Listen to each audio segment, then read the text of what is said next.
आज हम हैं बक्साइड हिमाचल में, जहां हर साल 5 लाख टन सेब होते हैं। हमारे साथ हैं गुरु सर, जिन्हें 30 साल का अनुभव है एप्पल फार्मिंग में। सेब की खेती तो हमारे बुजुर्गों से ही है। वैसे तो हम सेब के बगीचों में ही पैदा हुए बड़े हुए हैं। मैंने खुद जो सेब की बागवानी शुरू की है ये 98 से शुरू की है मैंने। हमारे देश में सब्जियों की बात होती है लेकिन फलों की कम। तो मैंने गुरु सर से सबसे ऑब्वियस सवाल पूछा। फलों पे ज्यादा लोग फोकस ही नहीं करते हैं, सब सब्जियां करना चाहते हैं। बट हिमाचल में मैं देख रहा हूँ बहुत सारे लोग फल करते हैं। क्या सेब के खेती में अच्छा पैसा है? सेब में पैसा बढ़िया आता है। सोलन मंडी में हमारा गाला बिका है, वो डार्क ब्राउन गाला की 3100 रुपए में पेटी बिकी। तो 3100 का मतलब है 310 रुपए केजी। और जो हमारी जो पुरानी वैरायटी है उसका रेट मिलता है हमें 40 से 50 रुपए। अगर हमें पैसा नहीं आएगा तो कोई भी फार्मिंग नहीं करेगा। जो फार्मर आज की डेट में टूट रहा है वो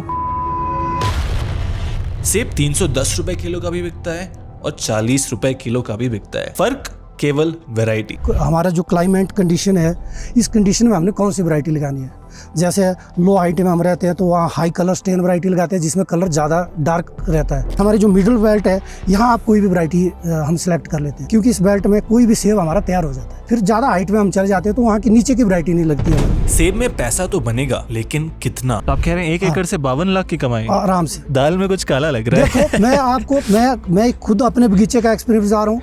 और जो आप कभी भी अगर शिमला बेल्ट में जाएंगे, मेरे बहुत सारे दोस्त हैं जो हमने इन चीज़ों के ऊपर काम किया हुआ है। ऑन रिकॉर्ड बात कर रहा हूँ मैं, ऐसे नहीं है कि कोई फेक बातें हैं ये। नहीं सर, मैं तो आपका पूरा भरोसा करता हूँ, लेकिन जो लोग ये वीडियो देखेंगे वो मुझे प्रश्न पूछेंगे।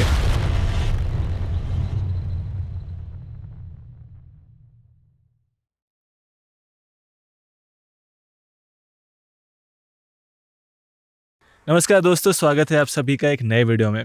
आज हम हैं बक्साइड हिमाचल प्रदेश में एक बहुत ही सुंदर एप्पल ऑर्चर्ड में। हिमाचल एप्पल के लिए फेमस है और हमारे साथ हैं गुरु सर, जो पिछले 30 वर्षों से सर खेती कर रहे हैं। लगभग 30 साल का अनुभव है इनका। इनसे आज हम एप्पल फार्मिंग का बेसिक समझेंगे ताकि जो भी किसान एप्पल ऑर्चर्ड खड़ा करना चाहते हैं उनको एक अच्छा इन्फॉर्मेशन मिले। सर सबसे पहले शुक्रिया। जी नमस्कार, आपका स्वागत है। आप हमारी बक्साइड बेल्ट में आए, इसके लिए आप लोगों को हम बहुत बहुत धन्यवाद देते हैं कि आप लोग यहाँ आए और इन बगीचों को विज़िट कर रहे हैं। बहुत बहुत धन्यवाद आप लोगों का। नहीं सर, शुक्रिया आपके समय के लिए। सबसे पहले स्टार्ट करते हैं समझकर आपका एक बेसिक इंट्रोडक्शन। आप कितने साल से खेती करें? 30 साल आपने मेंशन किया था। कहाँ से शुरू हुआ और सेब की खेती में आप कैसे आए? सेब की खेती तो हमारे बुजुर्गों से ही है। वैसे तो हम सेब के बगीचों में ही पैदा हुए बड़े हुए हैं, लेकिन जो मैंने खुद जो सेब की बागवानी शुरू की है ये 98 से शुरू की है मैंने। 1998 से हम इसी फील्ड में आ चुके थे, लेकिन उस टाइम ये वैरायटियाँ नहीं थी। हमारी पुरानी वैरायटियाँ होती थी डिलीशियस में, जैसे रॉयल है, गोल्डन है, रेड गोल्डन है, कुछ एक और वैरायटियाँ होती थी जो मार्केट में अच्छे दाम नहीं मिलते थे। तो 2004 से मैं इस फील्ड में प्रॉपर्ली काम करना शुरू कर दिया। तो 2004 में हमारा फर्स्ट बैच आया था अमेरिका से। तो वहाँ हमारी वैरायटी आई थी स्कारलेट 2 और सुपर चीफ। और गाला में आया था हमारा गेल गाला और रॉयल गाला। ये 4 वैरायटी के ऊपर मैंने 2004 में प्लांटेशन शुरू कर दी।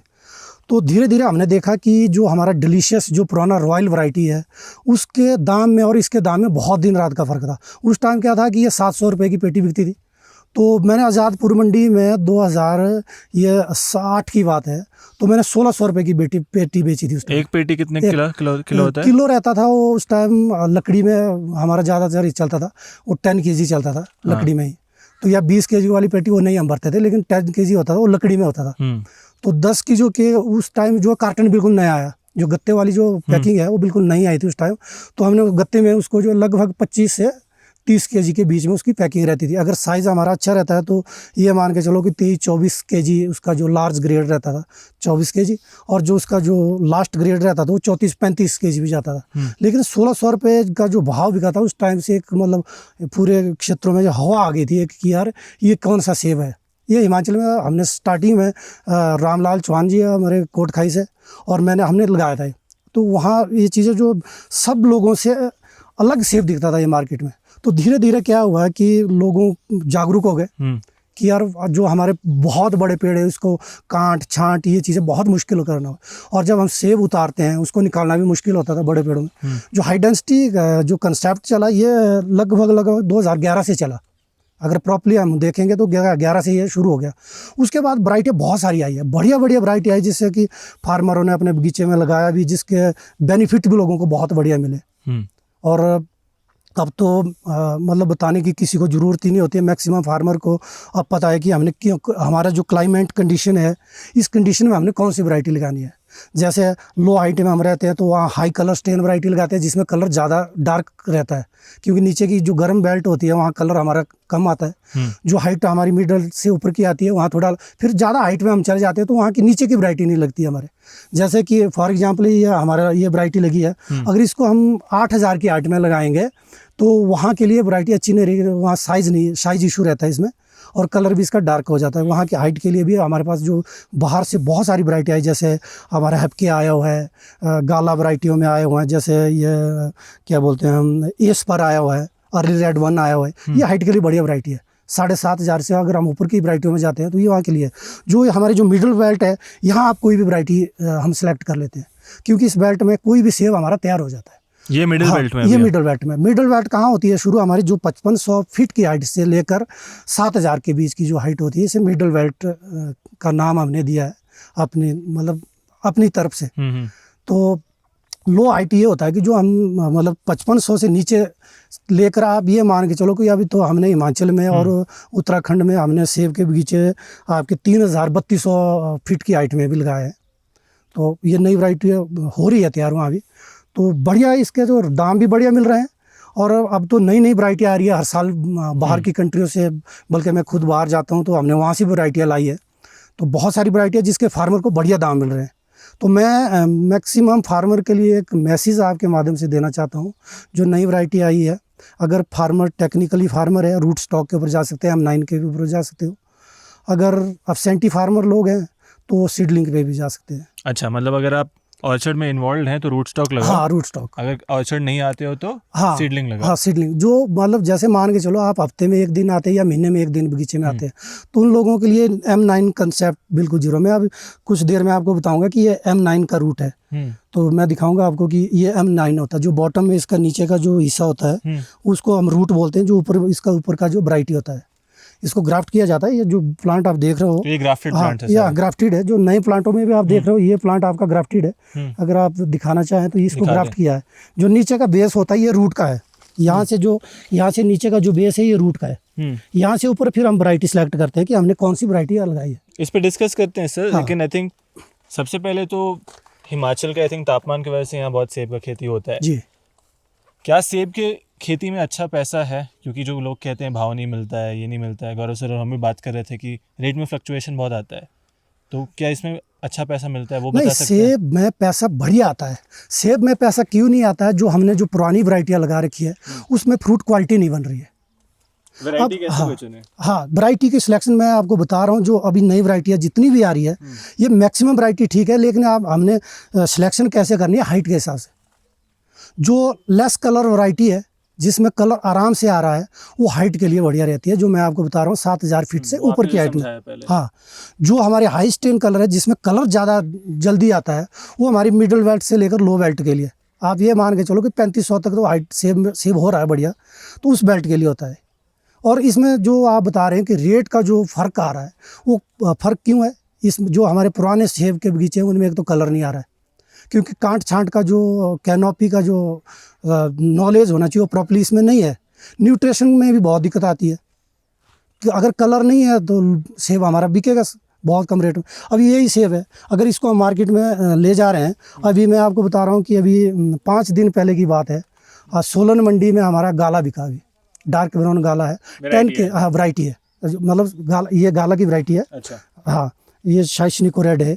तो वो डार्क ब्राउन गाला की 3100 रुपये में पेटी बिकी। तो 3100 का मतलब है 310 रुपये के जी। कितने के जी? 10 किलो का? 10 किलो का 310 रुपये के जी। ऑन रिकॉर्ड है ये। सेब 310 रुपये किलो बिका अभी स्टार्टिंग में, और इसका भी मैक्सिमम रेट रहेगा आपका 150 रुपये के जी।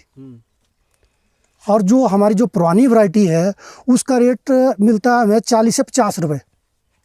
बट सर, जैसे आप बोल रहे हैं कि एक स्पेसिफिक वैरायटी आपको डिसाइड करनी है, एक आम फार्मर को कैसे पता चल सकता है उसके बारे में कि ये वैरायटी हमें यहाँ डिसाइड करनी है या कैसे है? तो उसके लिए कोई ट्रेनिंग प्रोग्राम वगैरह आप लोगों के एंड से रहता है? हमने देखिए जी, हमने काफ़ी ऐसे प्रोग्राम बनाए भी, बहुत सारे क्षेत्रों में हम जाते हैं, लोगों को जागरूक करते हैं कि नई वैरायटियों के ऊपर आप काम करें, और वहाँ की कंडीशन को भी हम समझते हैं कि वो पानी है या नहीं है। अगर आपके पानी है तो आप रूट के ऊपर आ सकते हो। अगर ड्राई जोन है, पानी बहुत कम है आपके पास, तो सीडलिंग पे आ जाओ। इसका जो रूट जोन हमने नीचे बताया आपको, जो नीचे का हिस्सा रहता है, तो उसको उसमें सीडलिंग होता है जो बीज के द्वारा तैयार किया जाता है। रूट जो है क्लोनिंग होता है, जैसे हम स्टार्टिंग में तो लैब में उसको तैयार करते हैं, फिर उसकी कंसेप्ट बहुत लंबा जाता है। लेकिन जो फ्रूट क्वालिटी की बात आ रही है, यही फ़र्क आता है। अगर हमारे फार्मर अगर इन नई चीज़ों के ऊपर आया, मैं फॉरेन कंट्रियों में गया हूँ, इटली गया हूँ, न्यूजीलैंड वगैरह गया हूँ, वहाँ देखा हमने वहाँ की फार्मिंग को, तो वहाँ से सीडलिंग के ऊपर काम नहीं होता है, वहाँ सारा रूट्स। अब रूट स्टॉक का वही अभी आपको यही सीधा उदाहरण आपको नज़र आ रहा है। जैसे इस पेड़ को हम देखेंगे तो इसमें कलर आना शुरू हो गया। अगर इस सेब को हम उस जो सामने वाला जो दिख रहा है सेब, उसके साथ मैच करें, तो आप भी इस सेब को उठा के लेंगे। पर सर जो मार्केट में जैसे हम लोग बात करते हैं, अभी आप सब जगह घूमते हैं, हम लोग भी श्रीनगर जाते हैं या हिमाचल में भी, अब क्या है कि जैसे जो ट्रेडिशनल प्लांट है, लोग अब हाई डेंसिटी की तरफ जा रहे हैं। हाँ। तो क्या मतलब जैसे श्रीनगर वगैरह में तो ऐसा ट्रेंड चालू हो गया कि ट्रेडिशनल प्लांट को उखाड़ के नए इसमें जाओ, बट जो पुराने प्लांट है उनकी लाइफ और जो हाई डेंसिटी के प्लांट है उनकी लाइफ में कोई डिफरेंस है? नहीं, लाइफ में तो बहुत फ़र्क है, क्योंकि रूट स्टॉक का जो मैनेजमेंट है ये आपको प्रॉपर्ली चाहिए। जिस तरह से हमारे बगीचे में घास नहीं होना चाहिए। रूट स्टॉक क्या है कि ये हरी चीज़ों से इसको बहुत एलर्जी है। रूट स्टॉक हमारी ज़मीन बिल्कुल साफ़ होनी चाहिए, खेत में बिल्कुल घास ना उगे, मल्च शीट पड़े, ठीक है। तो इसलिए एक तो दूसरा तो रेट है, दूसरा इसका जो वर्किंग जो है ना बिल्कुल ईजिली है। हम जो क्या है इसके जो M9 के ऊपर हम काम करते हैं, तो M9 में हम 20 से 25 kg फ्रूट एक पेड़ से ईजिली उतारते हैं। सर एक कदम पीछे चलते हैं। एक्चुअली सबसे पहले तो आपने बोला कि अपने सही वैरायटी चुनना सबसे ज़रूरी है। रूट स्टॉक चुनो, सीडलिंग चुनो, ऑल्टीट्यूड देख के चुनो, लेकिन अच्छा वैरायटी होना है। अच्छा वैरायटी चूज़ करने के बाद इसका ट्रांसप्लांटिंग आप यहाँ डायरेक्ट करते हैं। कितने दिन लगता है क्रॉप ग्रो होने में? दो प्रकार का, एक तो आपका ट्रेडिशनल हो गया, ये हाई डेंसिटी हो गया। थोड़ा वो क्रॉप साइकिल समझा सकते हैं? क्रॉप में इसमें ऐसा है कि अगर हम रूट स्टॉक M9 के ऊपर आते हैं, तो M9 में तो ऐसा है कि हम तीसरी साल से सेब लाना शुरू कर देते हैं। M9 रूट स्टॉक का रूट नाम? स्टॉक। अच्छा। रूट स्टॉक वो पेड़ को कंट्रोल करता है, जो ये नीचे का हिस्सा होता है। हाँ, रूट स्टॉक इसे कहते हैं। रूट स्टॉक नीचे का हिस्सा होता है। हाँ। और ऊपर तो वैरायटी है। हाँ, अगर इसी वैरायटी को हम 111 पे लगाते हैं, हाँ, तो इसका पेड़ बड़ा आ जाएगा। 7 पे लगाएंगे थोड़ा छोटा होगा। हाँ। 106 पे लगाएंगे 111 के आसपास ही नजर आएगा। 107-6 आप जो बोल रहे हैं, ये रूट है, इसके नाम दिए गए हैं रूट का। जो ये जर्मन रूट है ये सारे मैक्सिमम, तो इनका नाम दिया गया है कि जैसे आदमी का ब्रीड होता है, जैसे हमारे पशु जो ये बोल रहे हैं सारे रूट स्टॉक की वैरायटी हैं। और आप जब अल्ट्रा हाई डेंसिटी कर रहे हैं यहाँ पे, उसमें 1 एकड़ में कितने पौधे लगते हैं? 1 एकड़ हम 1 एकड़ मान के चलो 1 बीघा में हम लगाते हैं उसमें 350 प्लांट। 350 प्लांट लगते हैं M9 के 1 बीघा में। तो 1 बीघा को आप कन्वर्ट कर लो एकड़ में, मान लो 1 एकड़ हो गया 5 बीघे का ना, 5 या 15, 1600-1700 प्लांट, 1600 प्लांट, तो 1600 प्लांटेशन वहाँ होगी। हाँ। ठीक है। अगर हम ये पुराने वाली वैरायटी जो लगाते हैं, पहले टाइम में तो ये 25 फीट की दूरी में लगती थी, फिर आज का जो फार्मर है वो 15 फीट पे आ गया है। तो प्लांट टू प्लांट आपका 15 फीट? हाँ, जो पुरानी वाली वैरायटी है। जो ये नई वाली वैरायटी है इसमें दूरी रखते हैं हम 1 मीटर की बस। हाँ, जो अगर हम M9 पे ऊपर काम करते हैं, अगर हम रूट 111 पे काम करते हैं, 7 पे करते हैं या 106 पे काम करते हैं, उसकी दूरी रहती है हमारी 4 फुट 48 इंच पे। वो जैसे सेम ये गैप रहेगा उसका, जो उसका अगर बड़े बिगरस रूट पे हम काम करते हैं, तो सिर्फ ये क्वालिटी में थोड़ा 19-21 रहता है। बहुत ही इंटरेस्टिंग चीज़ की, जिस प्रकार का रूट स्टॉक आप चुने, उसके हिसाब से स्पेसिंग होता है। स्पेसिंग होगा। और ये जो M9 रूट स्टॉक है, ये मुझे 3 साल बाद मेरा पहला हार्वेस्ट नहीं, 9 पे। अगर हम 111 पे आते हैं, अच्छा, तो हम 4 साल के बाद इसमें फ्रूटिंग लेना शुरू करेंगे। ओके। हाँ, क्योंकि ये अपनी कैनोपी बनाने में थोड़ा टाइम लेता है, मैच्योर होने में ये टाइम लेता है। ये क्या है कि ये हमारा दूसरे-तीसरे साल से मैच्योर होना शुरू हो जाता है प्लांट। ये कितना पुराना प्लांट है? ये लगभग 3 साल का ही है। अच्छा, 3 साल में अभी इसका हार्वेस्ट हाँ, आप ले रहे हैं? 3 साल में अब आप इसके अगर इसकी फ्रूट आप इसकी कैलकुलेशन करें तो मेरे को लग रहा है इसमें लगभग 30 सेब के आसपास इसमें है। 30 सेब। अगर साइज़ अच्छा आता है तो ये मान के चलो कि 10 kg में हमारे आते हैं 50 फ्रूट 10 kg में, तो ये मान के चलो लगभग 7 kg फ्रूट, 6-7 kg फ्रूट एक पेड़। हाँ, एक पेड़। अभी जो इसकी कैनोपी के आधार पे बता रहा हूँ आपको। अगर इसकी प्रॉपर्ली कैनोपी अगर हमारी 12 फीट पे आती है तो हम लेते हैं 20 से 25 kg से पर प्लांट। अच्छा, और ये हर साल बढ़ते रहता है? नहीं, 9 का तो ग्रेड सेम रहेगा। अच्छा। जो 111 है, जो बड़े वाला रूट होता है, इसमें फ्रूट बढ़ता रहता है। इसकी कैनोपी जितनी बड़ी जाएगी तो फ्रूट उतना ज़्यादा जाएगा उसके लिए। समझ गया। हाँ, इसका रूट क्या होता है, ये सेल्फ स्टैंड होता है। ये क्या है, ये नॉन सेल्फ स्टैंड है। इसके लिए स्पोर्टिंग हमारे को बहुत ज़रूरी होती है, इसके लिए सपोर्ट सिस्टम बहुत ज़रूरी है। समझ गया सर। ये सेब का पौधा लगा तो लिया मैंने अल्ट्रा हाई डेंसिटी में, फिर उसका सही प्रकार से ध्यान रखना भी मेरे अनुसार बहुत ज़रूरी है, क्योंकि जब हम ऑर्चर्ड का पेड़ लगा देते हैं वो तो 30-40 साल तक रहता है, उसमें शायद उतना काम नहीं करना होता है। लेकिन जो अल्ट्रा हाई डेंसिटी है, जो M9, 106, 111 वैरायटीज़ बोल रहे हैं, ध्यान से उसमें देखभाल करना होता है। क्या क्या चीज़ देखना होता है सर? सबसे ज़रूरी तो हमारा सबसे जो ज़रूरी होता है वो बेस पहले लगाने का है। दिखा भी सकते हैं। हाँ, आप जैसे ये जमीन से ये ऊपर उठी हुई है, इसको उठाने का सीधा एक मकसद होता है। क्योंकि हमारी जो पानी की निकासी बाहर है, पानी की निकासी बाहर जा रही है। दूसरा क्या है कि हमने जब भी जैसे ये ड्रिप लगा हुआ है तो ये मल्चिंग के लिए, जो ये ऊपर जमीन उठी है ये मल्चिंग के लिए। ये मल्चिंग मतलब हाँ, ये घास की भी कर सकते हैं हम, या शीटें आती है, जो मल्च शीट आती है तो हम मल्च शीट भी लगा सकते हैं। इससे क्या होता है कि हेयर रूटिंग नहीं आती है। जैसे इसमें हेयर रूटिंग, ये भी बरसात के लिए बहुत बड़ी प्रॉब्लम क्रिएट करता है हमारे बगीचों में, ये वाली जो है दिक्कत। अगर ये घास ऊपर जाएगी तो ये ऊपर भी बढ़ता जाएगा। अच्छा, ये अच्छा नहीं पौधा। हाँ, नहीं, मतलब ये चीज़ें बढ़ती जाएगी अगर इसमें घास है। तो ये घास नहीं होना चाहिए हमारे बगीचों में। जो हम रूट के ऊपर काम कर रहे हो तो घास तो इसके लिए एक दुश्मन, मैं बता रहा हूँ। ये है जो अगर हमारा बगीचा लगा हुआ है तो ये देखो, ये बॉटम इसका यहाँ है, लगभग 6 इंच ऊपर हमारा ये बॉटम जो जहाँ हमने ग्राफ्ट किया है लगभग 5 से 6 इंच ऊपर होना चाहिए। ग्राफ्टिंग का पॉइंट हाँ, ये है, ये जो यहाँ से ऊपर वैरायटी है, यहाँ से नीचे रूट है हमारा। ये वाला कौन सा था आपने बोला? ये रूट 7 है, ये रूट 7। हाँ, ये रूट 7 पे। हाँ हाँ, इनकी लीफ जो पत्तियाँ होती है इससे पहचान होती है रूट की। अच्छा, इसकी पत्ती अलग होगी। अगर कहीं मैं आपको दिखाऊंगा 9 की अलग होती है, 111 की अलग रहेगी हमारी पत्तियाँ। ये पत्तियों से पहचान हो जाती है हमारी। यही बस देख रेख ये है। तो फिर न्यूट्रिशन मैनेजमेंट बहुत ज़रूरी है। न्यूट्रिशन में? हाँ, न्यूट्रिशन में जैसे हम जो भी है, जैसे गोबर खाद डालते हैं बगीचे में, सर्दी में हमने वो डालनी है।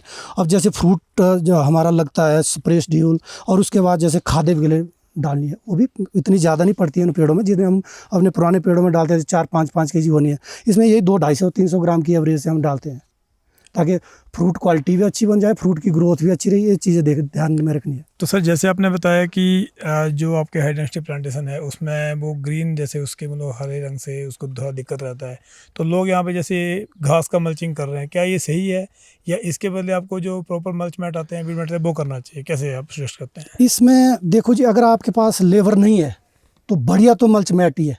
ओके। अगर आपके पास लेबर वर्क नहीं है तो आपको तो उसी के ऊपर जाना पड़ेगा। अगर आपका बगीचा बड़ा है तो आप घास नहीं काट सकते हो। अगर जिनके पास छोटे बगीचे हैं वो तो कंट्रोल कर भी सकते हैं, लेकिन ज़्यादातर अगर आप रूट के ऊपर हाई डेंसिटी का अगर आप बगीचा बना रहे हो तो जो मैंने अनुभव किया है, जो मैंने देखा हुआ है, क्योंकि मल्चिंग होना बहुत जरूरी है, मल्च शीट का होना इसके लिए बहुत जरूरी है। आपके एक्सपीरियंस से ये है कि सही तरीका मल्च मैट का ही है। हाँ, जो करना चाहिए हाई डेंसिटी में होना चाहिए जी। क्या ऐसा भी है कि जो ट्रेडिशनल प्लांट है उसमें भी मल्च मैट कर सकते हैं? नहीं, बड़े पेड़ों में भी होनी चाहिए चीज़ें, क्योंकि जो न्यूट्रिशन हम दे रहे हैं वो घास खा रही है। अगर हम मल्च शीट कहीं किसी बगीचे में, अभी हिमाचल में सबसे पहले जब मल्च शीट और नेट पड़ा था कोटगढ़ में, स्टोक्स जी के वहाँ पड़ा था, हमने खुद वहाँ डलवाई थी, वो चीज़ें देखी है वहाँ पर जाके भी, और वहाँ हमने वर्क भी किया था इन चीज़ों के ऊपर। तो ये चीज़ें बहुत ज़रूरी है। इन चीज़ों से क्या आता है, जो अगर हमारे पास मल्च शीट पड़ी है बगीचे में तो इसमें क्या है, फ्रूट क्वालिटी अच्छी आती है हमारे। तो सर, आपके हिसाब से जैसे लोग अभी धीरे धीरे कन्वर्ट हो रहे हैं, हाई डेंसिटी में कन्वर्ट हो रहे हैं, या पुराने पेड़ उखाड़ रहे हैं, तो क्या ऐसा है कि वो फ़ायदेमंद है लोगों के लिए? देखो जी, जितना मैंने ये चीज़ें अनुभव की है, खुद देखा है मैंने, क्योंकि सेब की दुनिया से हम तो बचपन से ही जुड़े, लेकिन प्रोफेशनली हम ये सोच के चलो 2004 से बिल्कुल ही इस फील्ड में आ गए थे। तो धीरे धीरे हम लोगों को ये चेंज करना ही पड़ेगा। क्यों करना पड़ेगा? जब हम सेब को मार्केट में ले जाके अगर हमें पैसा नहीं आएगा तो कोई भी फार्मिंग नहीं करेगा। जो फार्मर आज की डेट में टूट रहा है वो कारण ही है ये जो हमारे जो पुराने ट्रेडिशनल बगीचे लगे हुए हैं, वहाँ से ये टूट हो रही है हमारी। अब ये सोच के चलो कि यही सेब अगर इस सेब के साथ तो जाएगा नहीं, ये तैयार हो जाएगा हमारा 15 दिन पहले, ये 15 दिन बाद तैयार होगा। अब 15 दिन के गैप में मार्केट में कम से कम भी है 300 या 400 का गैप पड़ जाता है। Harvesting time. हाँ, दूसरा क्या है, इसकी प्रोडक्शन ज़्यादा रहती है हमारी आइडेंटिटी में। उस पर थोड़ा आते हैं सर। आई थिंक वो बहुत ही सब लोग वही जानना चाहेंगे। एक तो ये रहता है ना कि जहाँ तक मैं देखा हूँ सर, फलों पे ज़्यादा लोग फोकस ही नहीं करते हैं। सब साउथ इंडिया में, भारत इंडिया में सब सब्जियाँ करना चाहते हैं, बट हिमाचल में देख रहा हूँ बहुत सारे लोग फल करते हैं। फल में आपको इसका उत्पादन समझाइए, कब से कैसा उत्पादन आता है, पर प्लांट एकड़ का कितना आता है और उसके कितना भाव पे जाता है वो एवरेज? देखो जी, वही मैं बता रहा हूँ आपको। हम 1 बीघा में अगर M9 की जो अल्ट्रा हाई डेंसिटी में हम काम करते हैं, 350 प्लांट को आप गुणा कर लो, सीधी सी बात है 20 kg से 350 गुणा 700 किलो 700 किलो, ठीक है जी। हाँ, 1 बीघा से 1 700, बीघा नहीं, मतलब 7,000 हुआ ये ना, 7,000 की बात करूँ मैं ना, 60 टन, हाँ। अब अगर हम जो पुरानी वैरायटी हमारी 1 बीघे में लगती है, उसमें हम ज़्यादा से ज़्यादा भी हम निकालेंगे सेब। अब 25 प्लांट में ये मान के चलो, अगर पर प्लांट की हम कॉस्ट अगर कोई 1 कुंटल की भी जोड़ेंगे तो 25 कुंटल, 25 कुंटल, मतलब डबल से अधिक आती है इसमें प्रोडक्शन। 7,000 किलो बीघा का। 1 एकड़ में कितना बीघा होता है, याद दिलाइए सर? 5 बीघा। 5 बीघा, तो मतलब 1 एकड़ का रफली आपका 35 टन। हाँ, 350 ton, 35 sorry ton. 35 ton, 350 quintal. हाँ, 350 कुंटल, हाँ, 35 टन। और एवरेज रेट आप कह रहे हैं कितना आता है इसका? 150 मान के चलो आप। इन अच्छा। वैरायटियों का जो रेट होता है ये 150 से नीचे कभी आता ही नहीं है। हाँ, 150 मतलब कितना? तो आप कह रहे हैं 1 एकड़ से 52 लाख की कमाई? आराम से। सर ये कुछ दाल में कुछ काला लग रहा है। देखो, मैं आपको मैं खुद अपने बगीचे का एक्सपीरियंस बता रहा हूँ। हाँ। और जो आप कभी भी अगर शिमला बेल्ट में जाएंगे, हाँ। मेरे बहुत सारे दोस्त हैं जो हमने इन चीज़ों के ऊपर काम किया हुआ है। अगर वहाँ आप खुद आपके सामने हम तोड़ान करेंगे कि ये कितनी प्लांटेशन है, कैलकुलेट करेंगे हम कि इतने एरिया में हमने प्लांटेशन, आपको कैलकुलेट करके हम बताएंगे ऑन रिकॉर्ड। और आप देखेंगे कि वाकई में ये होता है या नहीं होता है। तो 52 लाख कमाई हो गया, होगा 100% है। 1 एकड़ से पकड़ रहे हैं। हाँ, लेकिन आपको पकड़ना पड़ेगा कैनोपी को। कैनोपी को कैसे पकड़ना है, मैं बोल रहा हूँ कि इसकी कैनोपी हमारी जानी चाहिए 12 फीट। 12 फीट अगर इसकी कैनोपी जाती है, अगर इसमें हम फैदर ऑफ क्वांटिटी, जो इसके जो फैदर है, जैसे ये फैदर है, ये हम अगर 30 से 35 40 फैदर हम बनाते हैं तो आराम से, ये मैं कम एवरेज में बोल रहा हूँ। अच्छा, तो आप कह रहे हैं पूरा 40 फैदर आने चाहिए इसमें, प्रॉपर्ली 40 फैदर। कैसे गिनते हैं? फैदर का मतलब ये टहनिया, जो ब्रांचें हैं ये टहनिया। हाँ, अच्छा। ये हमारा जो इसका जो बैच बनेगा ये 40 ब्रांचों में आना चाहिए। इसकी प्रॉपर्ली कैनोपी तो नहीं मैं बता सकता हूँ, जो होती है, लेकिन जिस हिसाब से इसको बनाया है वो प्रॉपर्ली नहीं है। अगर मैं आपको सही जगह हम खड़े होकर हम देखेंगे और उसकी फैदर ऑफ क्वांटिटी हम बताएंगे कि कितनी इसमें है। अगर इसमें हम 35 से 40 फैदर आते हैं, तो अगर हम एक ब्रांच के ऊपर अगर हम ये मान के चलो, सीधी सी बात है, अगर 3 फ्रूट भी ले रहे हैं तो 120 फ्रूट ले रहे हैं हम। जब हम इसमें थिनिंग करते हैं तो हम बगीचे में क्या करते हैं, पूरी जब इसको हम, जैसे इस पेड़ में मान के चलो 300-400 फ्रूट आते हैं, 400 फ्रूट में हमने पर प्लांट हमारा एक रेशो रहता है कि हमने जो है 100 दाना रखना है या 150 दाना रखना है या 120 दाना रखना है। आपके बगीचे में फॉर एग्जांपल है, आपके बगीचे में लगे हैं 1000 प्लांट। 1000 प्लांट के हिसाब से अगर आप सीधी सी गुणा कर लो कि हमने रखा 100 दाना पर प्लांट के, तो कर लो इसको आप गुणा भाग। अगर आप सही आप बोलेंगे कि मुझे पच नहीं रही है बात, ऑन रिकॉर्ड बता रहा हूँ मैं आपको। अगर अभी तो हम इस बगीचे में, अगर मैं अपने बगीचे में अभी इस टाइम खड़ा हुआ होता तो आपको मैं पर प्लांट, आपको ही खुद बोलता कि आप देखो कितने सेब है इस पेड़ में, छोटे छोटे पेड़ों में कितने सेब है। चलो ठीक है, 52 लाख कमाई आपने बोल लिया, बट आराम से। खर्चा का बात करते हैं। खर्चा, जो प्लांट पौधा के खर्चा से लेकर के लेबर का खर्चा, और क्या क्या एक्स्ट्रा एनालिसिस से लगते हैं इसमें, जो पोल लगेंगे हमारी, वारें लगती है, नेट लगेगी। तो पर प्लांट का जो, अगर हम इंपोर्टेड प्लांट के ऊपर हम काम करते हैं, जो इंपोर्टेड प्लांट हमारे बाहर से आते हैं, अगर उसके ऊपर हम काम करते हैं तो एक पेड़ का खर्चा आता है, मतलब अगर हम लेबर के ऊपर डिपेंड है तो हमारा खर्चा रहता है 1700-1800 रुपये एक पेड़ का। एक पेड़ का बता रहा हूँ, मतलब ऑन रिकॉर्ड। उसमें आपका नेट भी आएगा, हमारा ड्रिप सिस्टम भी फिट हो जाएगा, लेबर से लेकर प्लांट से लेकर पूरा कैनोपी उसकी तैयार करके जो है पर प्लांट 1800 रुपये के आसपास उसकी बैठती है। क्योंकि मैं खुद लगा रहा हूँ, मैं इस प्रोजेक्ट से खुद जुड़ा हूँ। मतलब हम 1 बीघे में बात करते हैं, तो जैसे आपने 350 प्लांट बताया, हाँ, M9 के, तो 350 प्लांट इंटू आपको 1800 रुपया करना पड़ेगा, तो उसमें आपका पूरा स्ट्रक्चर कंप्लीट होता है उसका। कितना हुआ चेक करिए। तो ऑन रिकॉर्ड बात कर रहा हूँ मैं, ऐसे नहीं है कि कोई फेक बातें हैं ये। नहीं सर, मैं तो आपका पूरा भरोसा करता हूँ, लेकिन जो लोग ये वीडियो देखेंगे वो मुझे प्रश्न पूछेंगे। हाँ सर का 6,30,000 रुपये का खर्चा एक हाँ तैयार करने के लिए है। अच्छा, बिल्कुल। ये आपका खड़ा करने का खर्चा, खड़े करने का। और चलाने का तो फिर वो लेबर, इसमें इतना ज़्यादा फिर खर्चा नहीं आएगा। स्टार्टिंग में हमारा वही है, फिर तो कांट छांट और जो छोटा लेबर का खर्चा होता है, जैसे इसमें गुड़ाई करनी है, हमने गोबर डालनी है, अगर फार्मर खुद है तो 1000 प्लांट तक तो घर वाले खुद चला सकते हैं। बट सर ये वन टाइम इन्वेस्टमेंट है ना? हाँ, ये वन टाइम इन्वेस्टमेंट है। M9 के ऊपर हम अगर फार्मिंग करते हैं तो ये मान के चलो कि M9 का जो पेड़ हमारा है 20 साल तक सेम टू सेम रहेगा। अगर फार्मर बिल्कुल केयर करने वाला है 20 साल तक ये सेम क्वालिटी देगा। अगर हम 111 के ऊपर काम करते हैं जो बिगरस रूट होता है, इसकी कोई लिमिट नहीं है, ये सीडलिंग की तरह ही काम करेगा सेम टू सेम। मतलब ये सोच के चलो आपकी लगभग 40 से 50 साल तक आराम से चला सकते हो, जो बिगरस रूट पे काम होता है। जो M9 है ये सेल्फ स्टैंड नहीं होता है इसकी, क्योंकि हेयर रूटिंग होती है, इसमें जड़ें नहीं होती है, जो बड़ी जो सहारा देने वाली जड़ें होती है इसमें नहीं होती है। हेयर रूटिंग होती है, बाल की तरह छोटी छोटी जड़ें होती है इसमें। जब हम इसमें इसीलिए ट्राइसिस लगाते हैं ना, बायरे लगाएंगे, पोल लगाएंगे, तो उसका लगाने का क्या है। अगर ये सेल्फ स्टैंड है तो लोग तो फिर दूर दूर पोल लगाएंगे, नेटिंग के लिए हम काम करेंगे। तो उसमें आपने पोल वगैरह सब ले लिए? हाँ, जो 1800 रुपये आप बोल रहे हैं, हाँ, उसमें पोल पूरा सब ले लिए? पूरा आएगा। ठीक है, तो लगभग मानो कि 6 लाख से 10 लाख ही कर दो, 10-12 लाख कर लो, और अगर 52 लाख आपका रेवेन्यू आ रहा है तो पॉकेट में 30-40 लाख रुपए। अच्छा, जो सर बताए हैं ये 1 बीघे का एक कॉस्ट बीघे है। का। अगर हम इसको कन्वर्ट करते हैं 5 बीघा, तो 30 लाख का खर्चा है 1 एकड़ का। करेक्ट, हाँ। जो हमें इसका करना है उसका जो आपका अलग रहता है, उसके ऊपर जो इनपुट खर्चा है, पेस्टिसाइड का है, वो थोड़ा अलग है। बट अगर हम बात करेंगे तो ये वन टाइम इन्वेस्टमेंट है 1 बीघे के लिए 6,30,000। उसके बाद जैसे सर ने बताया जो हम कॉस्ट निकाल रहे हैं कि 1 बीघा से आप लोग 10 लाख 11 लाख का सेब निकाल सकते हो। आप 1 से 2 साल में उसका जो इन्वेस्टमेंट कॉस्ट किया है वो आपको रिटर्न हो जाती है। उसके बाद आपका 20 साल तक उसका आपको प्रॉफिट ही है पूरा। उसके बाद जितना भी आप काम कर रहे हो बगीचे में, ये मान के चलो 30% आप खर्चा जोड़ के चलो, 70% आपका प्रॉफिट ही है इसमें। हाँ, तो 6 लाख जो आप बोले 1 बीघा का कॉस्ट, 1 बीघे का कॉस्ट, 1 एकड़ में 5 बीघा, 5 बीघे 30 लाख मान के चलो। हाँ, 30 लाख खर्चा आपका पहला साल में 1 एकड़ में पड़ेगा आपको, जो हम इंफ्रास्ट्रक्चर का कॉस्ट बता रहे हैं। हाँ, और चलाने का साल का आपने कितना बोला? मैं ये बता रहा हूँ, ये मान के चलो जब हम इसको तैयार कर लेते हैं तो सालाना अगर फार्मर खुद कर रहा है तो उसमें तो हम उस चीज़ को नहीं इंक्लूड करेंगे। अगर आप उस बगीचे को पूरी कॉस्ट के हिसाब से खरीद के ही तैयार कर रहे हो तो ये मान के चलो कि 2-2.5 लाख रुपए मान के चलो आप साल का लेबर वर्क, क्योंकि इसमें लेबर वर्क कम होता है। समझ गया। हाई डेंसिटी का मतलब ये है कि हम जो है लेबर को ब्लॉक कर रहे हैं, हम लेबर कम कर रहे हैं।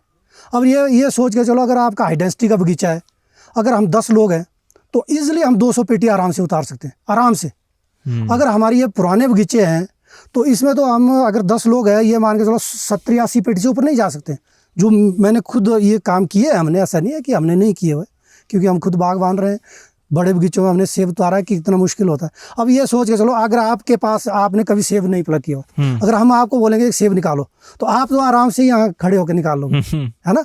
अगर किसी बड़े पेड़ पे आप बोलेंगे कि यार चढ़ो तो मुश्किल होगा, भाग जाऊंगा। हाँ, वही इसमें क्या है, जो हाई डेंसिटी जो आ रही है बाहर फॉरेन कंट्रियों में, क्या होता है वहाँ ये चीज़ें कैसे आई, क्योंकि वहाँ लेबर नहीं है। अभी हम हिंदुस्तान में जिस जोन में हम रह रहे हैं यहाँ तो है लेबर। धीरे धीरे मैं खुद देख रहा हूँ 10-15 सालों से कि लेबर नहीं है, मुश्किल हो रहा है, हम लोगों को मुश्किल हो रहा है। हमारे बगीचे फंस रहे हैं, जो पुराने बगीचे। लोग क्या करना चाहते हैं, इजीली जिनको आसानी का काम मिल जाए वही काम करेंगे। जो कठिनाई वाला काम है, नहीं जी मुश्किल है, हम ये नहीं हो पाएगा हमारे से। तो हाई डेंसिटी पे एक तो प्रोडक्शन बहुत ज़्यादा है, दूसरा इसमें फ्रूट क्वालिटी बहुत बढ़िया है, इसके रेट हमें बहुत बढ़िया मिलते हैं। ऑन रिकॉर्ड में बोल रहा हूँ आपको कि गाला जो डार्क ब्राउन गाला का जो सोलन से अभी 4 दिन पहले के बोल रहा हूँ मैं, 3100 ऑन रिकॉर्ड बताऊँगा मैं आपको। 3100 कुंटल, 3100 का 10 kg का बॉक्स। अच्छा, 310 रुपये किलो। 310 रुपये किलो। सर सब्जियां में तो 80-100 रुपये किलो आता है, किसी को झूम जाते हैं। अब अभी मैं वो ही बोल रहा हूँ ना, ऑन रिकॉर्ड की बात बोल रहा हूँ मैं।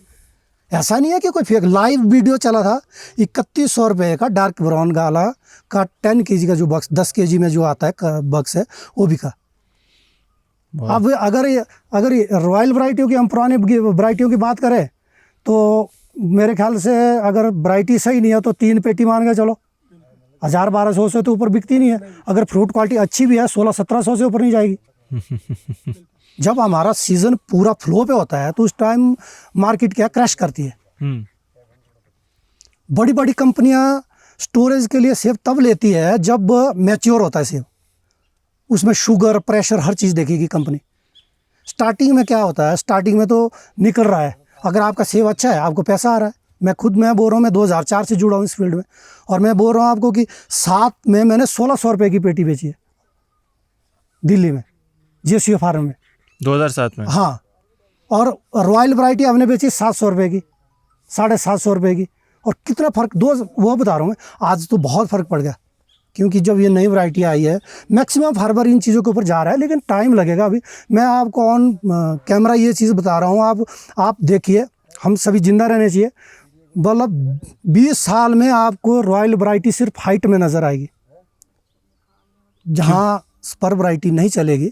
जैसे किन्नौर है, वहाँ का क्लाइमेट कंडीशन जोन ही अलग है, क्योंकि बरसात नहीं होती है, वो 12 बर्फ या मौसम हमारा साफ रहता है, पानी से ही तैयार करते हैं हम। जो जिस जोन में हम रहते हैं, जहाँ मानसून होती है, वहाँ पर स्पर वैरायटियों के ऊपर काम करना ही पड़ेगा हम लोगों को।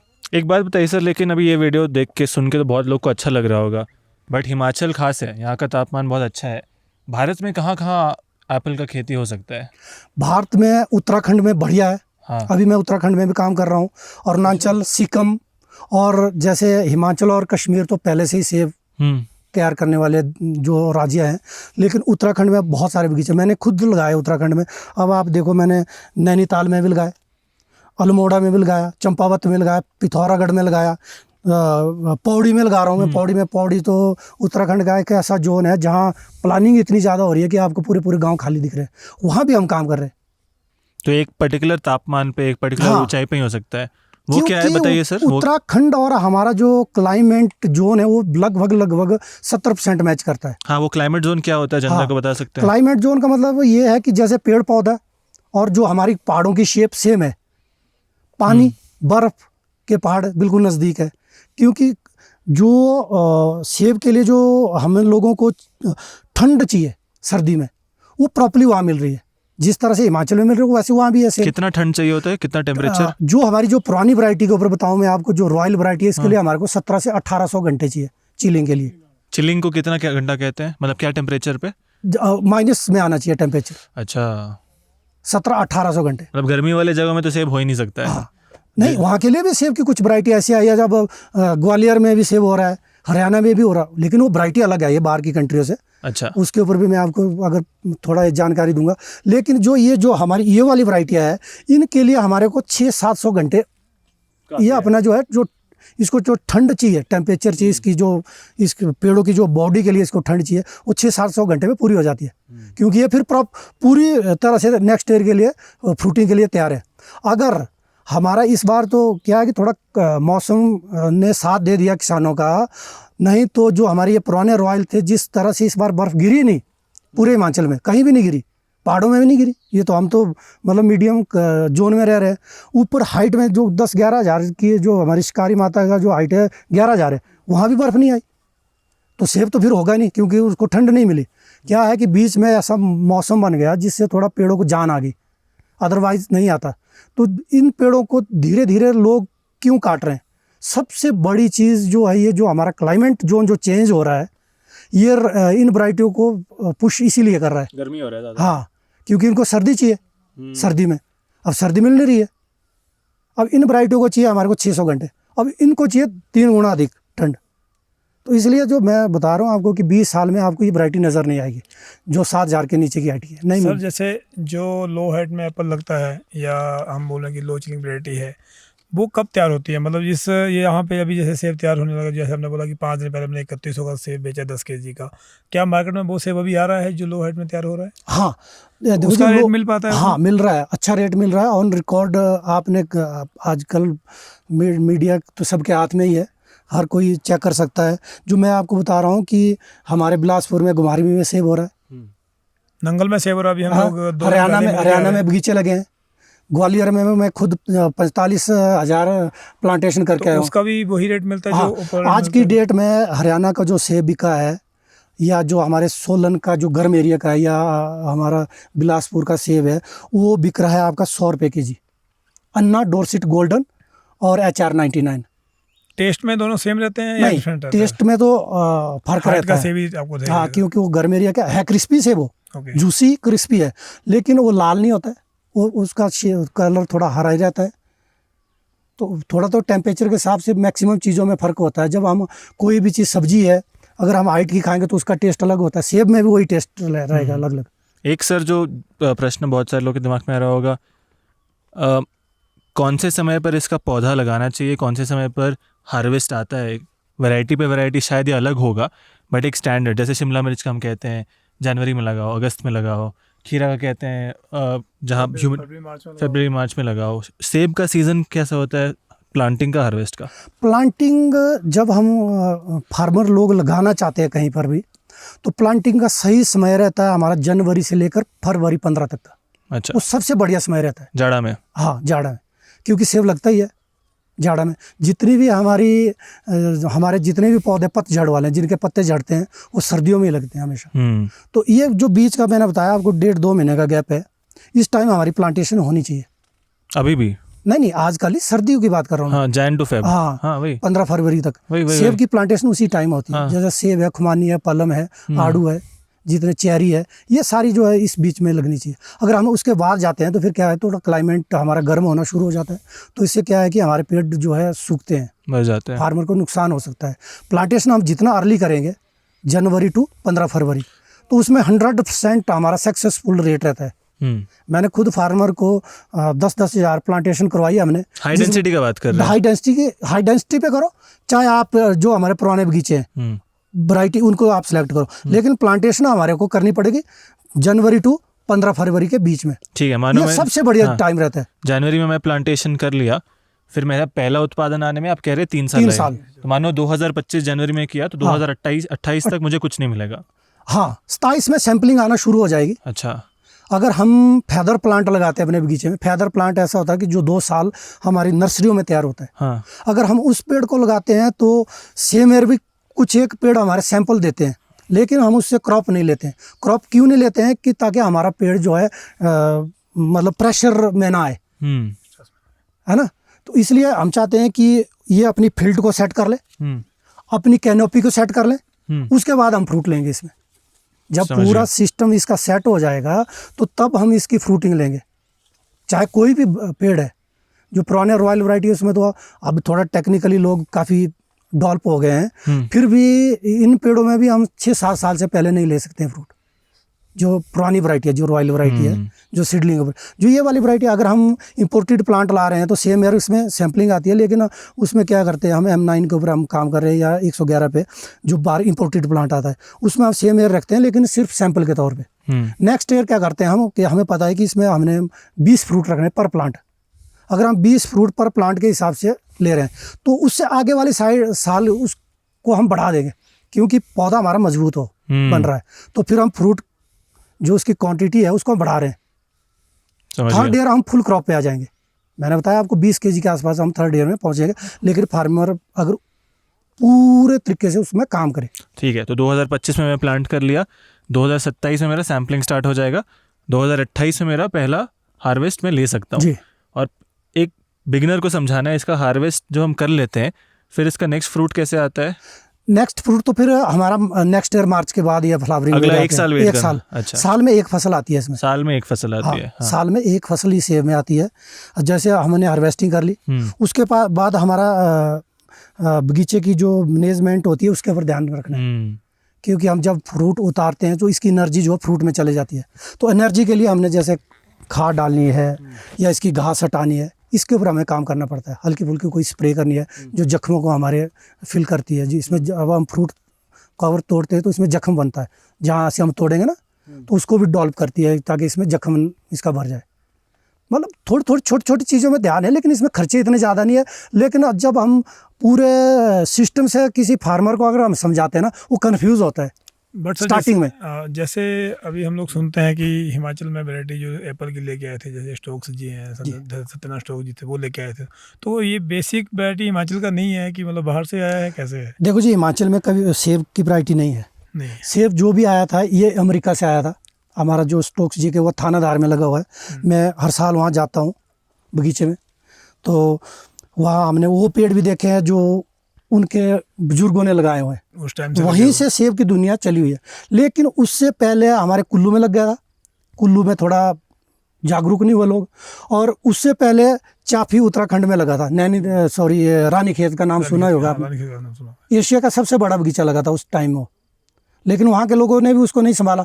लेकिन कोटगढ़ शिमला के लोगों ने क्या किया कि उस चीज़ को बढ़ाया, हम लोग से सुनते हैं, कोटगढ़ के लोग बहुत एडवांस लोग हैं, जब जैसे हमारी हाँ। बात होती है हम लोग तो मिलते हैं उन लोगों से, मगर उनको कन्विंस कर पाना भी बहुत ईजी नहीं है।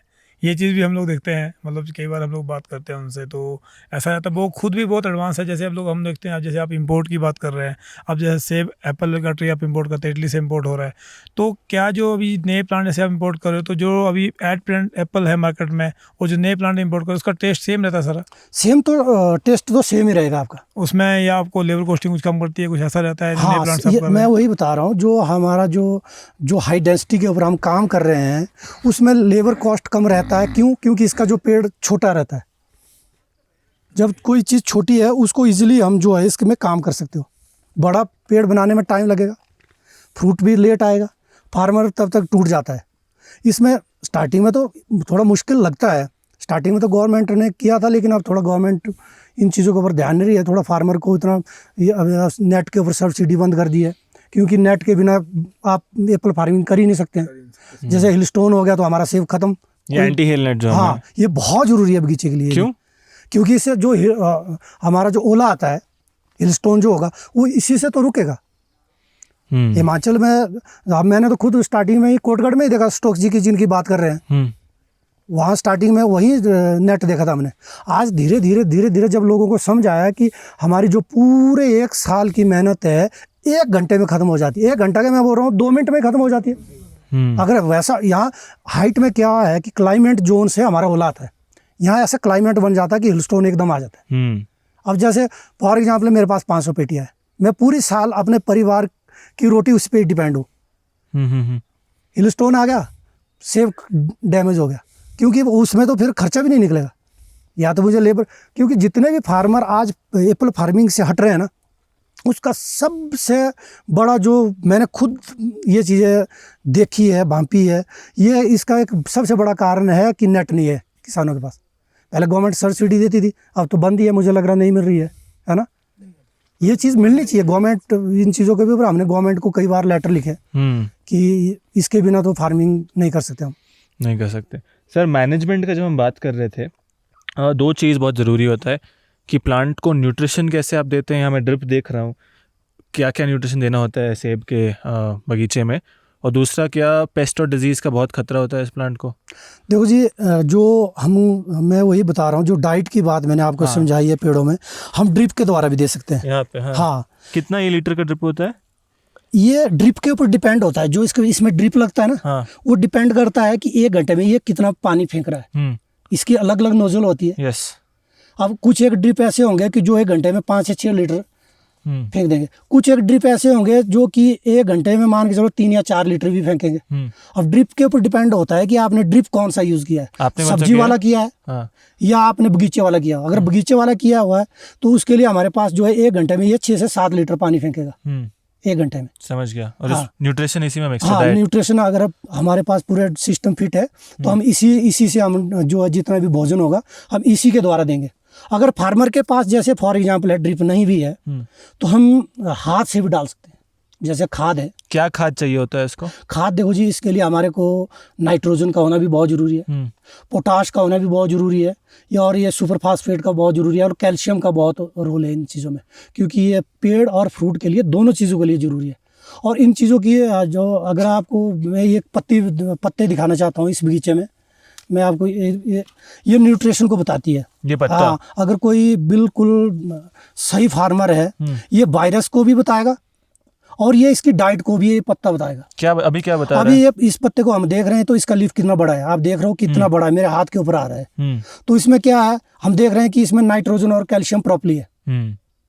ये 2 चीजें इसमें बिल्कुल सही मात्रा में। अगर कमी होती तो? अगर कमी होती तो इसके पत्ते एक तो मुड़े होंगे इस तरह से, जैसे मान के चलो मैं पुरानी पत्ती आपको दिखाऊं, जैसे इस तरह से मुड़ जाएगी। अगर ये पत्ती मुड़ रही है तो आपके बगीचे में क्या है कि सुपर फास्फेट की कमी है या पोटाश की कमी है।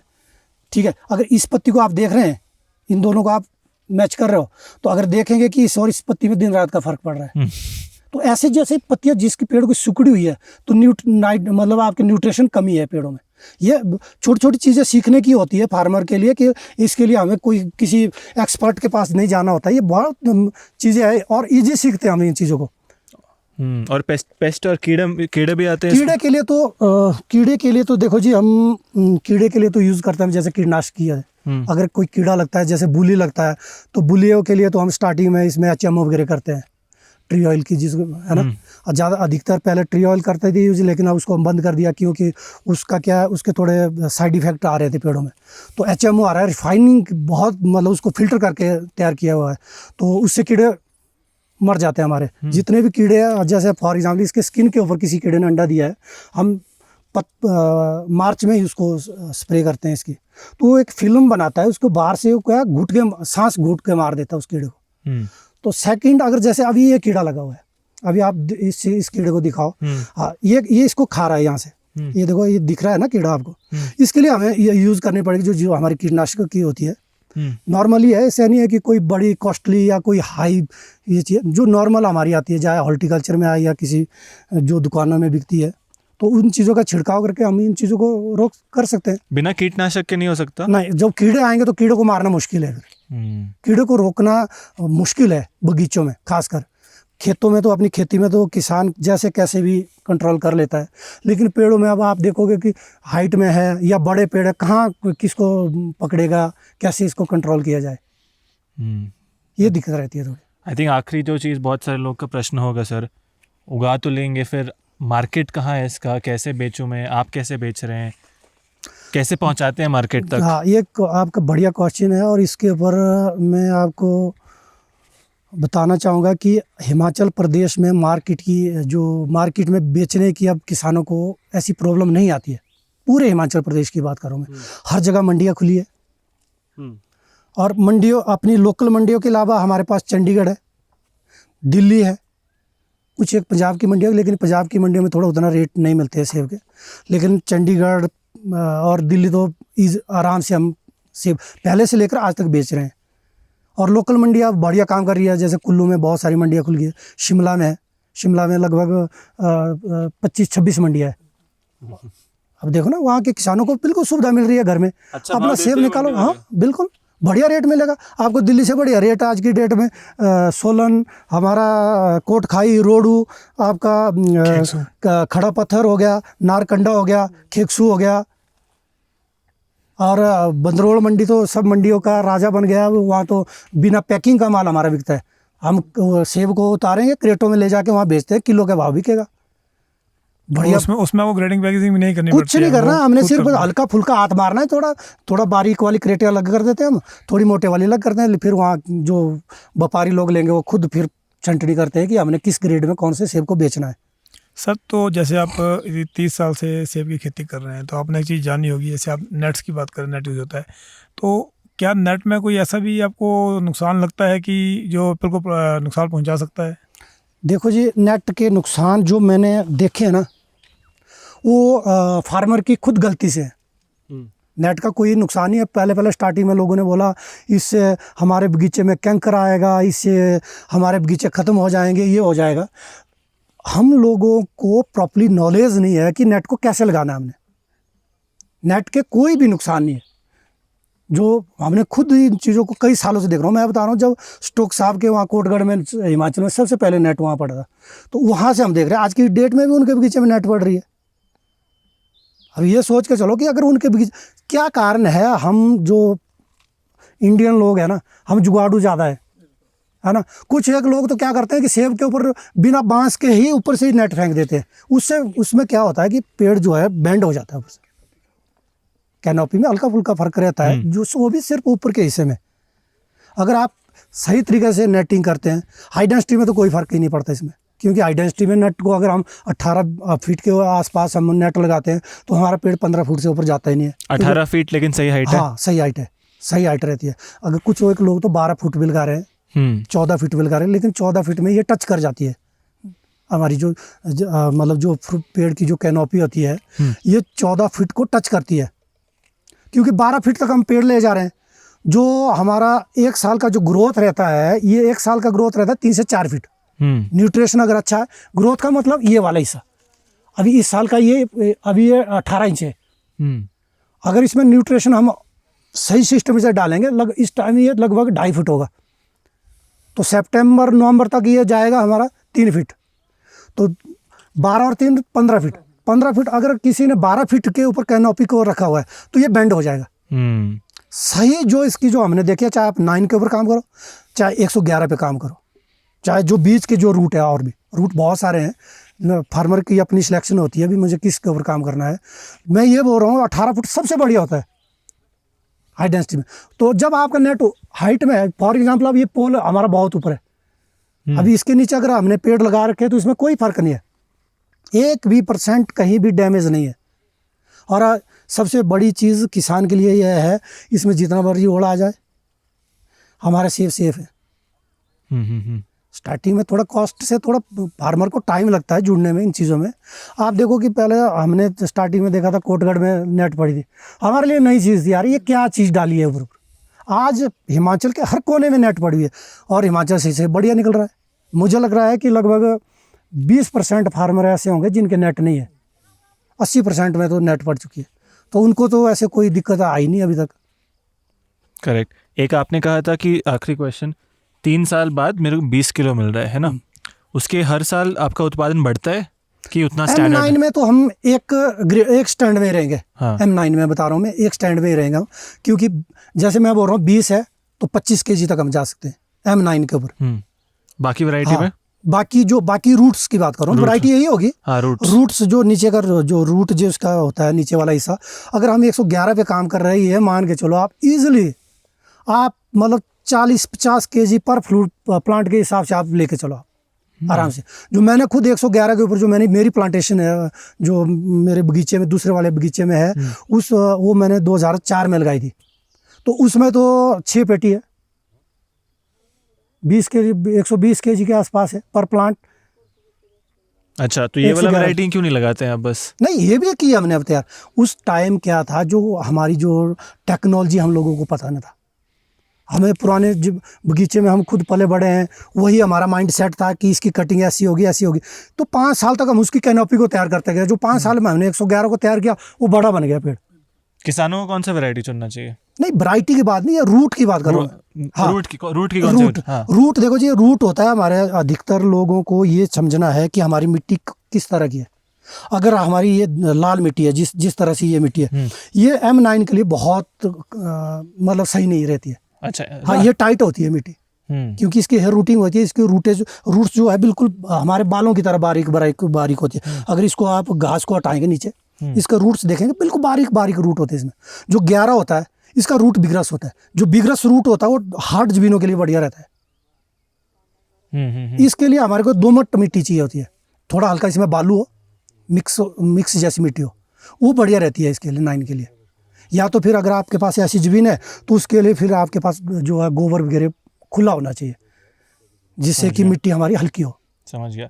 एक आखिरी एडवाइस सर, हाँ, जो किसान ये वीडियो देखकर शायद सेब का खेती करना चाहे, बगीचा लगाना चाहे, उनको एक आखिरी एडवाइस आप क्या देना चाहेंगे?